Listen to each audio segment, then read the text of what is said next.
Elhamdülillahi Rabbil Alemin ve sallallahu teala ala hayri halqihi Muhammedin ve ala alihi ve sahbihi ve tabi'ihim ecma'in. Суғыш күшейіп кеткен мәліне шундай сөз тарала мұсылмандар арасында Мұхаммад өтірілген деп.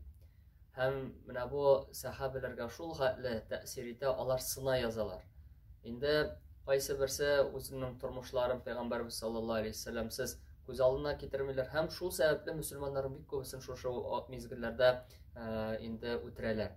Һәм сахабалар хәтта кайсы берсе инде Абдулла ибн Убай ибн Салулга илм тәгәшәргә кирәк, аннан ярдәм сорарга кирәк. Ул шушы мөшрикләрдән мөселманнарның гафу үтенү турында сорасын дигән фикерләрендә күрүчеләр була, яхшы дип танучылар була.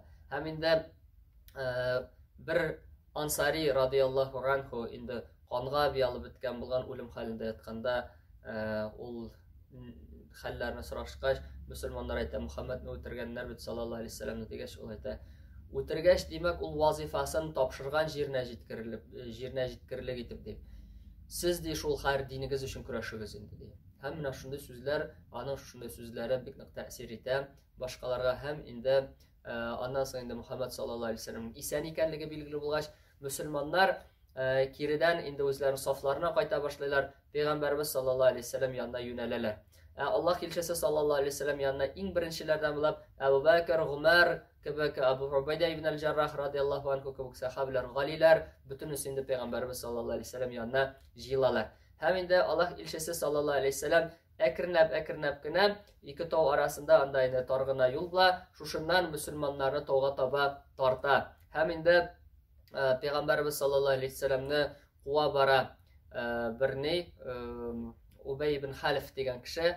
Ул инде Пәйгамбәр саллаллаһу алейһи ва саллямны: "Эй Мөхәммәд, ди, мин сине үтермәсәм, миңа үземә дә көн юк" дип инде Пәйгамбәр саллаллаһу алейһи ва саллямны куып тота. Аллаһ илчесе саллаллаһу алейһи ва саллям бер сахабасының сөңгесен ала. Һәм инде Убай ибн Халиф ул бүтән көе яшеренгән була. Башында да аның шлемнар була, монда да киемнәр, күбәләр, бернинди ачык җире булмый. Һәм инде Пәйгамбәр саллаллаһу алейһи ва саллям ашы күбә белән башы арасында бәлки генә муены ачылып алган күрә һәм шунда сөңгесен җибәрә. Сөңге сызырып кына үтеп китә. Убай ибн Халиф атыннан килеп төшә. Һәм инде хәтта кайтыр юлга чыккач ул нык акыра башлый. Шунда кан килгәнен сизә шушының. Аннан инде көләләр. Моның ди бала чагада була, еламый бит монда нигә ди. Ул теге әйтә, дөреслектә ди, минем авыртуымны бүтән кешеләргә бүлеп бирсәгез дә ул ди түзә алмаслар иде. Мөхәммәд ди, миңа Мәккәдә вакытта мин аңа әйткәч ди, мин сине үтерәчәкмен дигәч, ул мин синең башыңа җитермен дип әйткән ди. Һәм ди Аллаһ белән ант итәм, ул минем битемә төкергән булса да мин үлгән булыр идем ди. Һәм инде Аллаһ илчесе саллаллаһу алейһи ва саллям бик күп югалтулар кичереп инде мөселманнарны тарта. Һәм инде куркыныч булмаган араны үткәч, инде Мәккә мөшрикләре тауларны уратып алмакчы булалар. Һәм инде Пәйгамбәр саллаллаһу алейһи ва саллям сахабалар бер-бер артларына инде бәреп төшәләр. Һәм инде Аллаһ илчесе саллаллаһу алейһи ва саллям белән әңгәмә курмакчы була Әбу Суфьян. Инде бу сугыш тәмамлангач, Әбу Суфьян әйтә: "Мөхәммәд мондамы?" ди. Бер кеше дә җавап бирмәй. Әбу Бәкр мондамы ди. Бер кеше дә җавап бирмәй. Гомәр мондамы ди. Бер кеше дә җавап бирмәй.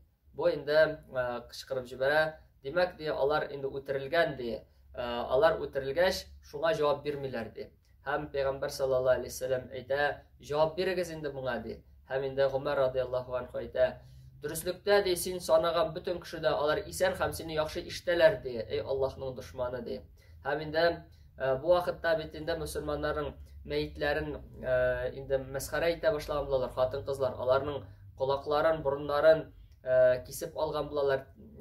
Һәм инде Хинд бинт Утба кебек хатыннар үзләренең шушы Сейлән кебек мөселманнарның шәһидләрен шулай итеп бурыннарын, колакларын илеп куйган булалар. Хәтта Хиндны әйтәләр, ул инде Хәмзә абыйсының Пәйгамбәр саллаллаһу алейһи ва саллямның ишен ача һәм инде аның бавырын каба, ләкин инде улар төкерә, йота алмый торганлар.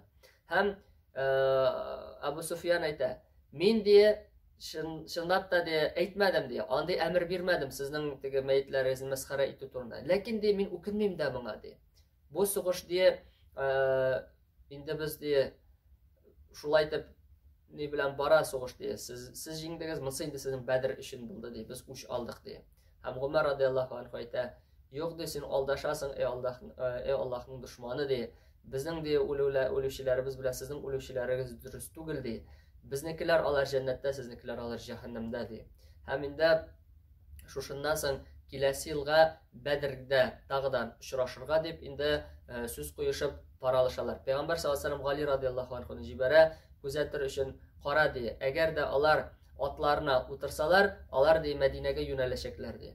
Әгәр дә дөяләренә утырсалар, алар кайтыр юкылга чыгачаклар ди. Һәм Гали радиллаһу анху күзәтеп тора, мөшрикләрне чынлап та алар дөяләренә утыралар һәм инде кайтыр юлга юнәләләр. Монда инде Пәйгамбәр саллаллаһу алейһи ва саллям бик нык җәрәхәтләнгән була, аның иреннәреннән авызлар, аның тешләрен бәреп төшергән булалар.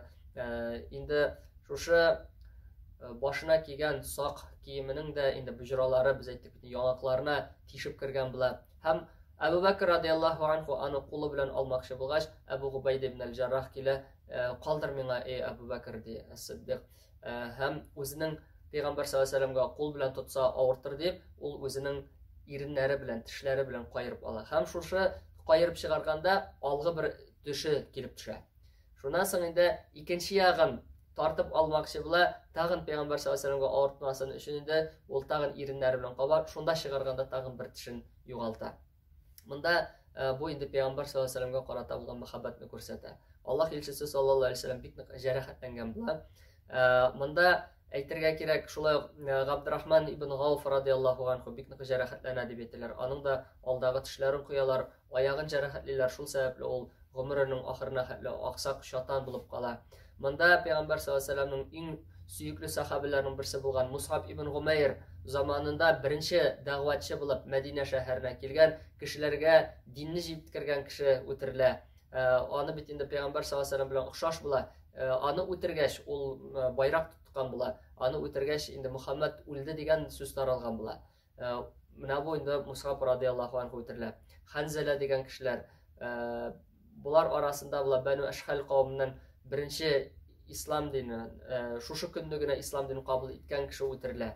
Ул бер намазда үтәмичә, бер нинди дә гыйбадат кылмыйча, җәннәткә кергән шаһидларның берсе була. Мухайрик дигән кеше, ул яһуд була. Яһудларга әйтә, сез беләсез бит инде Мөхәммәднең хаклыкта икәнлеген ди, аның хак пәйгамбәр икәнлеген ди.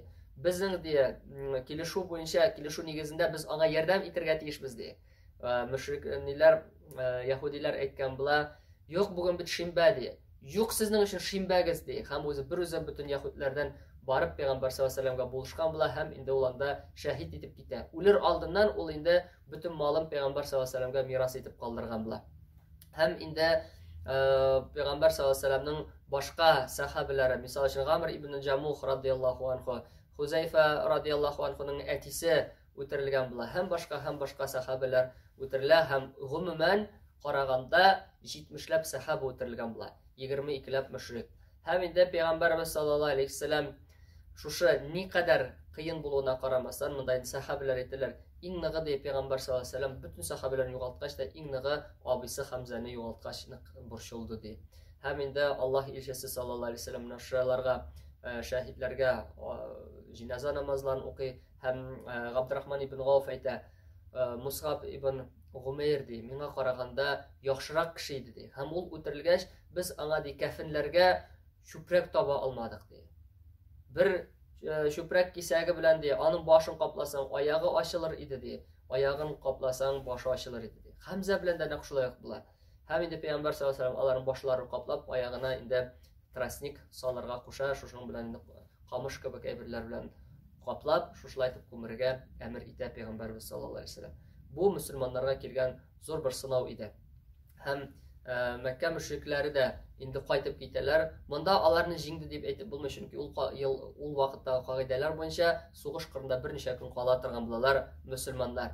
Ләкин инде Мәккәлеләр бурылып китәләр. Һәм Ар-Рауха дигән җиргә җиткәч, Абу Суфьян кире Мәдинәгә таба гаскәрне юнәлдерергә куша. Инде нокта куярга, чөнки җиңмәделәр. Мөхәммәд саллаллаһу алейһи ва саллям да үтерелмәде, аның якын кешеләре дә үтерелмәде. Ягъни Әбу Бәкр as-Сиддиқ, Гомар al-Фарук кебек. Шул сәбәпле ул инде Мәдинәгә һөҗүм итәргә дигән карар кабул итә.